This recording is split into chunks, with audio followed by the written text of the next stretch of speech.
నమస్తే తెలుగు న్యూస్కి స్వాగతం.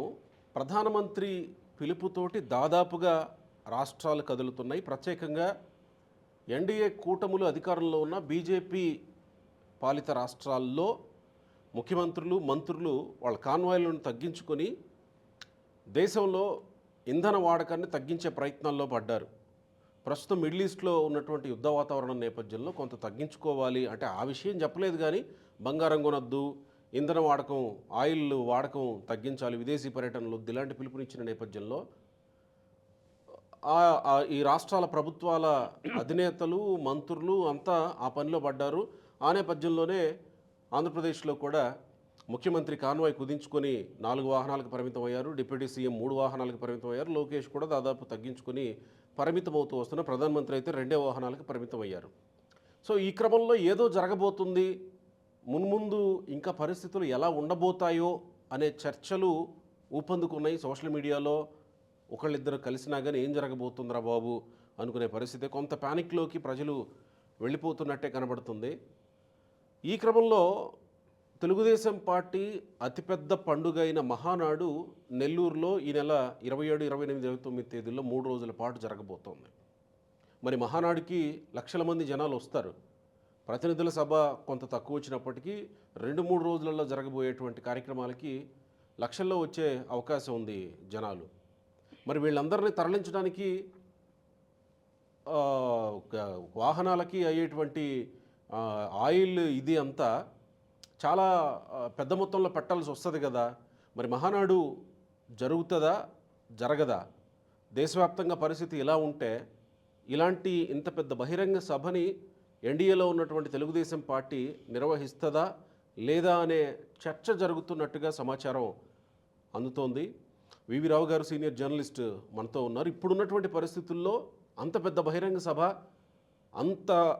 అంతలా రాష్ట్ర వ్యాప్తంగా జనాలను తరలించేటువంటి కార్యక్రమం తెలుగుదేశం పార్టీ తీసుకోవాల్సిన అవసరం ఉందా లేదా కాస్త ఆలోచించి వెనకడుగు వెయ్యాలా లేదా అనేది మాట్లాడదాం. నమస్కారం రావు గారు. నమస్తే. ఇప్పుడున్న పరిస్థితుల్లో దేశం మొత్తం ఇదే అలర్ట్ కొనసాగుతూ ఉంది, పొదుపు మంత్రం సాగుతూ ఉంది. సో ఇప్పుడున్న పరిస్థితుల్లో మహానాడు మీద ఏదో చర్చ జరుగుతున్నట్టు కొన్ని వార్తలు వస్తున్నాయి. పొదుపు మంత్రం అనేది అందరికీ వర్తిస్తుంది కదా, వర్తిస్తుంటాం. ఇప్పటికే అనేక రాష్ట్ర ముఖ్యమంత్రులు కాన్వాయ్ని తగ్గించుకోవడం, ఒకళ్ళిద్దరు మోటార్ సైకిల్ మీద పోవడం. ఎవరు? ఫడ్నవీస్, దేవేంద్ర ఫడ్నవీస్ మహారాష్ట్ర మోటార్ సైకిల్ పోయాడు. ప్రధానమంత్రి ఇక్కడ ప్రకటించిన మరుసటి రోజే ఏదో హైకోర్టు జడ్జి సైకిల్ వేసుకుని అవును సైకిల్ వేసుకున్నాడు. ఇంకా మన రాష్ట్రంలో అయితే కొంతమంది ఈవీ వెహికల్స్ కొంటున్నారు. వాటి డిమాండ్ పెరిగింది ఇప్పుడు. అవును. అయితే అది ఒక మంచిదే చేస్తాం, ఎందుకంటే విదేశీ మాదక ద్రవ్యం తగ్గిపోతుంది, నిల్వలు తగ్గిపోతున్నాయి. దానివల్ల భవిష్యత్తులో మనకి అవసరాలకి ఇబ్బంది అవుద్దనే దాంట్లో ముందు చర్యలు. సరే, అది ఎందుకు తీసుకుంటున్నారా ఏంటో అదొక అంశం, అది సపరేట్. దాని గురించి మనం వెళ్ళాల్సిన అవసరం లేదు. మనకి మహానాడు జరుపుతున్నాం. గతంలో మహానాడు జరిపినప్పుడు ఇన్ని వెహికల్స్ లేవు, కానీ ఇంతకంటే ఎక్కువ జనం వచ్చారు. ఇన్ని వెహికల్స్ లేవు అంటే ట్రాన్స్పోర్టేషన్ ఇంత లేదు. అంటే ఇప్పుడు దాదాపు ఊర్లో ప్రతి నాయకుడికి కారు ఉంది, ప్రతి కార్యకర్తకు ఒక కారు ఉంది, ట్రాక్టర్లు ఉన్నాయి, ఇవి ఉన్నాయి, వాహనాలు ఉన్నాయి. ఆ రోజు ఇన్ని లేవు. ఊరికి ఒక ట్రాక్టర్ ఉంటే గొప్ప రోజు. ఇది మహానాడు 82, 83 దగ్గర నుంచి మొదలు పెడితే చాలా కాలం ట్రాక్టర్లు తక్కువ ఉండేది, ఎడ్ల బండి ఉండేది. ఎడ్ల బండి కట్టుకొని ఒక తిరునాళ్ళకో ఒక జాతరలకో ఒకసారి బయలుదేరేవాళ్ళు. ఆ రోజు పార్టీ కార్యకర్తలు. జనరల్గా మహానాడు అనేది తెలుగుదేశం పార్టీకి ఒక పండగ, అదొక ఎమోషన్ పండగ అది. అవును, వాళ్ళ ఇంట్లో పెళ్లి పండగను లేకపోతే ఇంకోటి దేవుడికి మొక్కులు తీర్చుకోవడానికి వెళ్ళే సందర్భం లాగా ఫీల్ అయ్యేవాళ్ళు. ఆ రోజు పార్టీ కార్యకర్తలు అంత ఆనందంగా ఉండేవాళ్ళు. కొత్త బట్టలు వేసుకొని, పచ్చ చొక్కాలు వేసుకొని అట్లా వచ్చేవాళ్ళు. ఎద్దులకు కూడా, బండ్లకు కూడా ఎద్దులకి రంగులు చల్లి, అంటే ఎరుపు రంగు, పసుపు రంగులు చల్లి అలంకరించుకొని బాగా వచ్చేవాళ్ళు పెళ్ళి సందర్గా. అయితే రాను రాను అది తగ్గిపోయింది. వ్యవసాయాలు తగ్గడం, పశు సంపద తగ్గిపోవడం, ఈ బేడ్ల బండ్లు కూడా చాలా తగ్గిపోయినాయి. అయితే గతంలో ఒకసారి తెలంగాణలో ముఖ్యమంత్రి గారు కొంగరకానాల్లో మీటింగ్ పెట్టినప్పుడు పిలిపించారు. అప్పుడు ఏదో రైతులకు సంబంధించి రైతు బంధు ఏదో జరుగుతున్నాయి.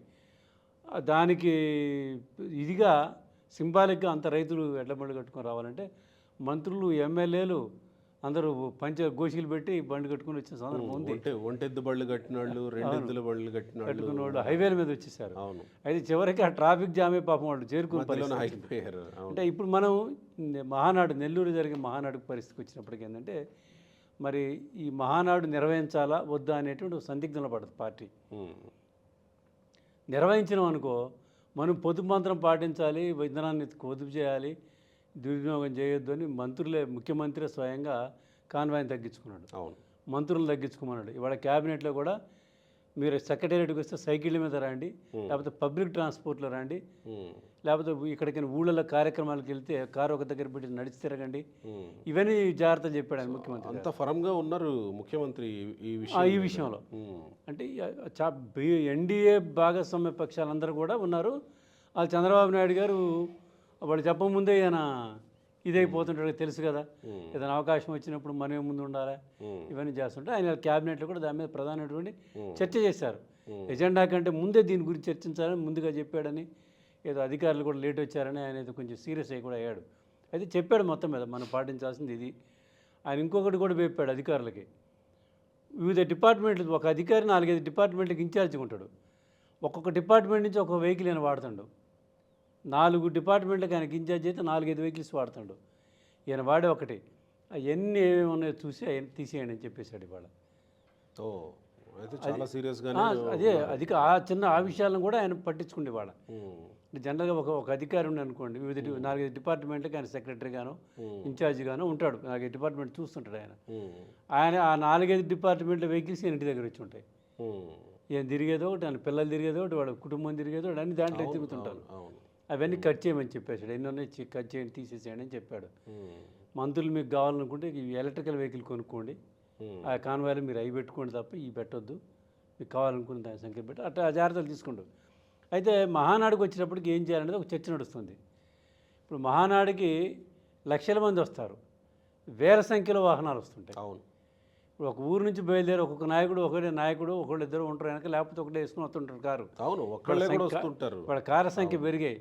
ఒక చిన్న మీటింగ్ జరిగితేనే ఈ మధ్య హైదరాబాద్ వాళ్ళ పార్టీ రాష్ట్ర కార్యవర్గం బాధ్యత స్వీకరణ రోజు బయట కార్లు పెట్టడానికి ప్లేస్ లేదు. ఎగ్జాక్ట్లీ, మంగళగిరి మహానాడు జనాలు వచ్చి వేదిక ఎంత ప్లేస్ కేటాయిస్తారో అంతకు రెట్టింపు ప్లేస్ కేటాయించాల్సి వస్తుంది. అవును, ఎందుకంటే అన్ని వెహికల్స్ వస్తుంటాయి అన్నమాట. పైగా అన్ని కార్లే, బస్సులు తక్కువ, అన్ని కార్లే వస్తాయి. ఎక్కడో దూరంగా ఉన్న వాళ్ళు బస్సులు వేసుకొని, లేదా శ్రీకాకుళం వాళ్ళు అంత దూర ప్రాంతం మామూలు కార్యకర్తలంతా బస్సులు అంతవరకు రాలేక వస్తుంటారు. మనం చూస్తాం కదా డ్రోన్ షాట్ లో కిలోమీటర్ల కొద్దీ వెహికల్స్ ట్రాఫిక్ ఆగిపోయి ఉంటుంది. పోయినసారి ఒంగోలు జరిగినప్పుడు చూసాం కదా, కడపది అంత కదా, కడప కంటే ఒంగోలు హైవే మీద ఉంది కాబట్టి అది బాగా ఎఫెక్ట్ అయింది కూడా. రాజమండ్రి కూడా హైవేలోనే జరిగింది, కిలోమీటర్ల కొద్దీ ట్రాఫిక్ ఆగిపోయింది. 94లో ఎన్నికల కంటే ముందు రాజమండ్రిలో గర్జన పెట్టారు, ప్రజాగర్జన, దాని పేరు ప్రజాగర్జన పెట్టి ఎన్టీ రామారావు గారు ఆ మీటింగ్ పెట్టాడు. ఆ రోజుల్లోనే ఊళ్ళోకి వెహికల్ రానిలే, అంటే తూర్పుగోదావరి, పశ్చిమ గోదావరి, అటు శ్రీకాకుళం నుంచి, కృష్ణా నుంచి, తెలంగాణ నుంచి వచ్చిన వెహికల్స్ని ఊళ్ళోకి రానిలే. అంటే అన్ని వెహికల్స్ అంత జనం వచ్చారన్నమాట. ఆర్ట్స్ కాలేజీ మైదానంలో పెడితే అసలు కొంతమంది వేదిక మీదకి రాకముందే మీటింగ్ అయిపోయింది, అంత జనం వచ్చారు. అప్పుడు ఈ వెహికల్స్ కూడా ఆ స్థాయిలో వచ్చినాయి. మరి ఇప్పుడు వెహికల్స్ సంఖ్య పెరిగింది, ప్రతి నాయకుడు ఒక వెహికల్ తీసుకుని, కార్యకర్తలకు ఉన్నాయి, అది కార్యకర్తలకు ఉన్నాయి, అందుకే ఎవరికి వాళ్ళు వేసుకొని నేరుగా ఇంటి దగ్గర బయలుదేరుతున్నారు, అక్కడికి రావచ్చు అని చెప్పేసి వస్తున్నారు. మరి దీన్ని నివారించడం ఎలా అనేది ఇప్పుడు సందిగ్ధంలో పడదు పార్టీ. అంటే ప్రతినిధుల సభ పెట్టాలా, అంటే ఒక సమాచారం వస్తుంది, పార్టీ వాళ్ళు నిజంగానే ఆలోచిస్తున్నారా లేదా అనేది తెలియలేదు. కానీ ఒక పక్కేమో అక్కడ పనుల పర్యవేక్షణ జరుగుతుంది, బుల్డోజర్లు పెట్టి మొత్తం అంతా క్రెయిన్లు పెట్టి అక్కడంతా కార్యక్రమాలన్నీ నడుస్తూ ఉన్నాయి, పూజలు పునస్కారాలు అయిపోయి సెజ్లో అవన్నీ అయిపోయినాయి. ఇప్పుడంతా నిత్యం మంత్రి నారాయణ, ఆవిడ ప్రశాంతి రెడ్డి కాన్స్టిట్యున్సీ జిల్లా వెళ్ళి పర్యవేక్షిస్తున్నారు. నిన్న మంత్రులు కూడా సమన్వయ కమిటీ, మహానాడు సమన్వయ కమిటీ మీటింగ్ కూడా జరిగింది. అవునవునవును. అయితే ఈ నేపథ్యంలో జరపడం అనేది కొంచెం ఇబ్బందికరమైన పరిస్థితి పార్టీకి. మీరు ఒక పొదుపు అని చెప్పుకుంటే ఈ దుబారా ఏంటి అని అంటారు రేపు పొద్దున. అందుకని అనుకోవడం ఆలోచిస్తారు దీని గురించి. ఒక నిర్ణయం, ఆల్టర్నేటివ్స్ ఏమన్నా ఉంటాయా అంటే ఆల్టర్నేటివ్స్ అంటే ఒకటి ఉంటుందండి, అదంతా హై. ఇప్పుడు మీకు ఆంధ్రప్రదేశ్కునే అడ్వాంటేజ్ ఏంటంటే చిత్తూరు నుంచి మొదలు పెడితే, అనంతపూర్ నుంచి మొదలు పెడితే శ్రీకాకుళం వరకు రైల్వే ట్రాక్ ఉంది. మొత్తానికి రైల్వే ట్రాక్ ఉంది. ఉమ్. నేను అనుకోవటం అదనపు రైలు ఏమైనా కావాలని కోరి ఓకే. రైళ్లు ఏమైనా ఏర్పాటు చేసి ఉమ్. పెడతారా, లేకపోతే సంఖ్యను తగ్గించుకొని సభను నిర్వహిస్తారా? సంఖ్యను తగ్గించుకోవడం అంటే ఎట్లా? అంటే ఇప్పుడు ఏంటంటే మా ప్రతినిధులు అంతా భారీ సంఖ్యలో వస్తుంటారు. ఉమ్. ఇప్పుడు అట్లా కాకుండా ఆయా జిల్లా కమిటీల వరకు పరిమితి చేస్తారు. ఇప్పుడు మండల నాయకులు, మండల కమిటీలు కూడా వస్తుంటాయి ప్రతినిధులుగా. ఉమ్. ఉమ్. అది కాకుండా ఒక స్థాయి తగ్గించి ఒక స్థాయి వరకు నాయకులను పిలిచి పరిమిత సంఖ్యలో ఉమ్. అంటే ఒక ఇప్పుడు లక్షల మంది వస్తుంటారు సభకి. ఉమ్. ఉమ్. ఆ బహిరంగ సభను తీసేసి ప్రతినిధి సభలాగా ఉమ్. ఇప్పుడు జనరల్గా కొన్ని సంఘాలు మీటింగ్లు పెట్టుకుంటే కొంతమంది ప్రతినిధులే పిలుస్తారు, అవును. మొత్తాన్ని పిలవరు. ఇక్కడ కూడా తెలుగుదేశం పార్టీలో మొదటి రోజు ప్రతినిధుల సభే జరుగుతుంది. దానికి 25,000-30,000 మంది వస్తారు మొదటి రోజే. వాళ్ళని తగ్గించుకుంటారా ఏమన్నా? ఉమ్. అంటే ఇప్పుడు మండల పార్టీ ప్రెసిడెంట్లు, వివిధ సంఘాల నాయకులు అందరూ వస్తుంటారు. ఉమ్. అది కాకుండా జిల్లా కమిటీ వరకే పరిమితం చేసి ఉమ్. దానికి అనుబంధ సంఘాల వాళ్ళ అధ్యక్షులు, జిల్లా అధ్యక్షులు, కార్యదర్శులు వాళ్ళ వరకే పిలిచి ఉమ్. అట్లా పరిమితి చేసుకుంటే కొంతవరకు మేలుగా ఉంటుంది. ఉమ్. అది లేదు ఇదే స్థాయిలో సభ నిర్వహించాలంటే ఉన్న మార్గం రైల్వేలను వాడు. ఇక పబ్లిక్ ట్రాన్స్పోర్ట్ అంటే ఆర్టీసీ ఉపయోగించాలి. ఆర్టీసీ కూడా మరి ఇదే పరిస్థితి కదా. పబ్లిక్ ట్రాన్స్పోర్ట్ లో కూడా ఇదే పరిస్థితి ఇదే అవుతుంది. పరిస్థితి మళ్ళీ ఆయిల్ విరివిగా ఉపయోగించాల్సి వస్తుంది. అవును, అక్కడ ఇప్పుడు బస్సు ఇటు పెట్టారనుకో ఊడక జనాలు ఉండదు, జనాలు బస్సులు ఉండవు. టైర్ బండ్లు కట్టే పరిస్థితి లేదు. ఇప్పుడు ఇంతకుముందు ఉన్న బండ్లు ఇప్పుడు లేవు. ఉమ్. ఇంతకుముందు ప్రతి ఊళ్ళో 10 బళ్ళు 15 బళ్ళు ఉండేది. ఈ టైర్ బళ్ళు ఆ బళ్ళు ఉండేది. ఉమ్. ఇప్పుడు లేవు ఆ పరిస్థితి. ఉమ్. ఈ ట్రాక్టర్లు ట్రాన్స్పోర్టేషన్ పెరిగిన తర్వాత అవి తగ్గిపోయినాయి. ఉమ్. అందుకని ట్రాక్టర్లు కూడా రావు. రావాలంటే ఇంధనం కావాలి. అంటే కోవిడ్ టైంలో ఆన్లైన్లో నిర్వహించారు అనుకుంటా నాకు తెలిసి. ఇప్పుడు ఆన్లైన్లో నిర్వహించకపోయినా ఏ జిల్లాలకు ఆ జిల్లాలో అన్నా పెట్టుకునే అవకాశం ఉంటుంది కదా. అంటే జనరల్గా ఏంటంటే జిల్లా మహానాడులు ఉమ్. ఒక సంవత్సరం ఈ మెయిన్ మహానాడు జరపకముందు జిల్లా మహానాడు జరుగుతాయి. జరుపుకుంటారు. అవును. అది ఒక సంవత్సరం జరుగుతుంటాయి. ఉమ్. వాళ్ళు ఇంకే మహానాడు జరిపినా ఏం జరిపినా అక్కడికి కూడా వస్తారుగా వెహికల్స్. వస్తాయి. అది కూడా మూమెంట్ కూడా వస్తాయి. జిల్లా కార్యక్రమాలు ఒక మండల కార్యకర్త సమావేశం జరిగితేనే 10 వెహికల్స్ కనపడతాయి అక్కడ మనకి. అందుకని వీటన్నిటి నేపథ్యంలో రైళ్లను ప్రత్యామ్నాయంగా రైళ్లను పెట్టగలమా, కేంద్రం మరి అన్ని కేంద్ర రైల్వే శాఖ సమకూర్చగలదా, ఇవన్నీ సాధ్యాసాధ్యాలను పరిశీలించి నిర్వహించాలన్నా వద్దా అనే దాని మీద ఒక నిర్ణయం తీసుకునే అవకాశం మాత్రం ఉంది. అయితే మహానాడు సందిగ్ధంలో పడింది అని మనం చెప్పొచ్చు. అంటే ఇప్పుడు ఈ రోజు ఉన్న పరిస్థితుల దృష్ట్యా సందిగ్ధమని చెప్పొచ్చు. ప్రభుత్వం కూడా ముఖ్యమంత్రి గారు కూడా ఆ దిశగా ఆలోచన చేస్తాను. అనుకుంటే ఇవాళ క్యాబినెట్ అయిపోయింది. క్యాబినెట్లో ఏమైనా మాట్లాడారేమో, మనకి ఇంకా ఇన్పుట్స్ రాలేదు. క్యాబినెట్లో మహానాడు అంటే క్యాబినెట్ అయిపోయిన తర్వాత మంత్రులతో మాట్లాడతారు కదా, వాళ్ళ పార్టీ మంత్రులను కూర్చోబెట్టి, ముఖ్యులను కూర్చోబెట్టి మాట్లాడుకోవచ్చు కదా. ఇప్పుడు ఎప్పుడైనా సరే క్యాబినెట్ అయిన తర్వాత రాజకీయ అంశాలు మాట్లాడేటప్పుడు అధికారులు వెళ్ళిపోతారు, వాళ్ళ వరకు కూర్చొని మాట్లాడుతుంటారు. సరే మహానాడుతో మాట్లాడదాం, ఇంపార్టెంట్ మంత్రులు అంటే కూర్చుంటారు కదా. బీజేపీ జనసేన మంత్రులు వెళ్ళిపోతారు, వాళ్ళు కూర్చుంటారు. అందుకే వాళ్ళని ఎలాగొట్టి కూర్చోవడం బాగుంటుంది. దాదాపు 20 కమిటీలు వేశారు మహానాడులో. అందులో సమన్వయ కమిటీలు,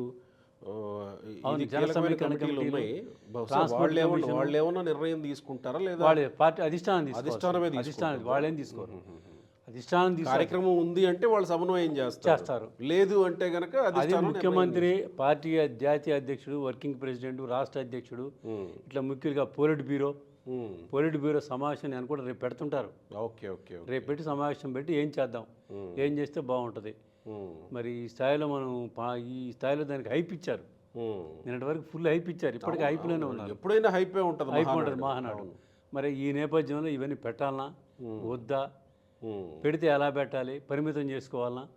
నేను కూడా రైల్వేలను ముందు అప్రోచ్ అవుతారండి, రైల్వే డిపార్ట్మెంట్ని. వాళ్ళు ఇన్ని రైళ్లు కూడా సమకూర్చడం అనేది సాధ్యమవుద్దా? కనీసం జిల్లాకు 4-5 పెట్టాలి కదా. జిల్లాకు 4-5 పెట్టండి రావు కదా.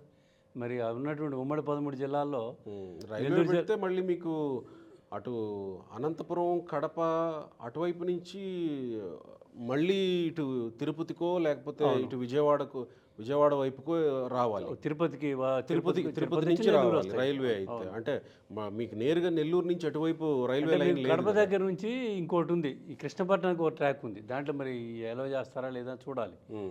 రేణిగుంట నుంచి రావాల్సిందే. రేణిగుంట వచ్చి రావాలి. ఇవన్నీ మరి అన్ని రైళ్లు ఇవ్వగలరా, వాళ్ళు సమకూర్చగలరా రైల్వే శాఖ? ఎన్ని రైళ్లు పెట్టాలి ఇవన్నీ అనేది చూస్తారా, లేకపోతే సంఖ్యను తగ్గించుకొని బహిరంగ సభ రద్దు చేసుకొని ప్రతినిధులు కూడా పరిమితం, జిల్లా కమిటీ సభ్యుల వరకు పరిమితం చేస్తారా? ఇదేంటి అనేది చూడాలి. మొత్తానికి అనుకున్నంత స్థాయిలో మహానాడు నిర్వహించకపోవచ్చు అనేది నాకున్న అభిప్రాయం ఇప్పుడున్న పరిస్థితుల ఇప్పుడున్న దృష్ట్యా. పరిస్థితుల దృష్ట్యా. ఎందుకంటే మోడీ నిన్న అన్నాడో లేదో ఆయన 2 వెహికల్స్ పరిమితం చేసుకున్నాడు. కరెక్ట్. ఆయన చేయగానే చంద్రబాబు నాయుడు గారు తగ్గించుకుండు 12 4 తీసుకొచ్చిండు ఆయన. అవును అవును. పవన్ కళ్యాణ్ గారు తగ్గించుకుండు, లోకేష్ తగ్గించుకుండు, మిగతా మంత్రులు కూడా వాళ్ళకు ఉండేది 1-2 వెహికల్స్ ఉంటే అవి కూడా తగ్గించుకున్నట్టున్నాడు కింద సెక్రటరీలు వాళ్ళంతా. ఇక అందరు మొదలు పెడతారు దీన్ని. అదేలే. వన్స్ ఇలా క్యాబినెట్లో కూడా చెప్పారు కాబట్టి అధికారులు మంత్రులు వస్తే 2-3 రోజుల్లో రావచ్చేమో ఆ నిర్ణయం కూడా. నేను కూడా రేపుకే చర్చకు వస్తుంది. ఉమ్, ఉమ్. నేను కూడా ఈ రేపటి పోలిట్ బ్యూరో అందరిని పిలిచేసి రైట్. ఏముంది పోలిట్ బ్యూరో వాళ్ళు వచ్చేస్తుంటారు కదా, అంత అందుబాటులో ఉన్న వాళ్ళే కదా, ఉమ్, వాళ్ళు పోలిట్ బ్యూరోని పిలిచి ఉమ్. కూర్చొని అంటే ప్రత్యామ్నాయాల గురించి కూడా ఆలోచించవచ్చు. వాళ్ళు అదే వాళ్ళు కూర్చున్నప్పుడు ఏం చేద్దాం ఏంటి అనేది చర్చ వస్తుంది. రైట్ మొత్తానికి కదా అనుమానాలు సందిగ్ధం రైట్ సార్. మహానాడు నిర్వహణ పట్ల. Thank you. చూద్దాం మరి ఎలాంటి నిర్ణయం వస్తుంది. ఓకే. Thank you.